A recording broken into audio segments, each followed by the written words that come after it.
geldi Kırgızistan. Pike. Assalamu alaykum. Hurmatli mekendeşler, hurmatli ağalar, elçiler, iyiler, dostlar, qarindoshlar, sizler bilan shunday Xudoyning ulug' kunida, Xudoyning bir yaxshi kunini ko'rib, sizlar bilan shunday Sen taştaysın da bu bağdan tatmayla koyda. Bu bağ taştaysın da. ma'lumlar adamın zamoyish bilan sizlar bilan çoğu jo'lashtiramiz. Xudoga minnet ve şükürçülüğe getireli.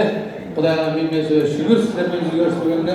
Assalomu alaykum, qutmanlı geçinizler öyle büyük bir jo'lashuvlar.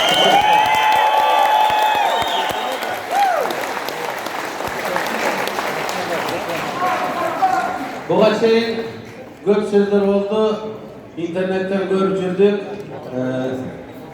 Benim jeke saytıma da hayırlılar oldu.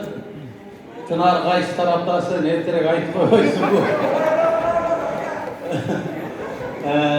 Buğa şeyin men ağayım, men ustatım, Kırgızistan kirasında özünün çoğun arılar.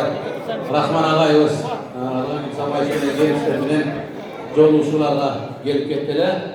Al gezde şart baylanıştı, densoluk baylanıştı gelgende mümkünçülük bolbodu. Muna Xudoy toz buyurup bugün ağayız menen sizler menen çoğu joluşup oturabız. Semi biraz özümüz aytmakçı maskıçılık takip arkadaşlar jolda biraz kurak geçirek gelip kaldı. Negisi men 20 minut erke gelişim gerekli.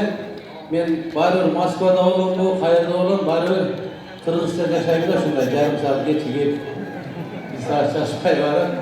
İyilik erke geçiyor, burası şunday kolunuzdan gelişince vakit tap yetiştirgenge hareket kıldık. Sizler ben yüzü görüşürken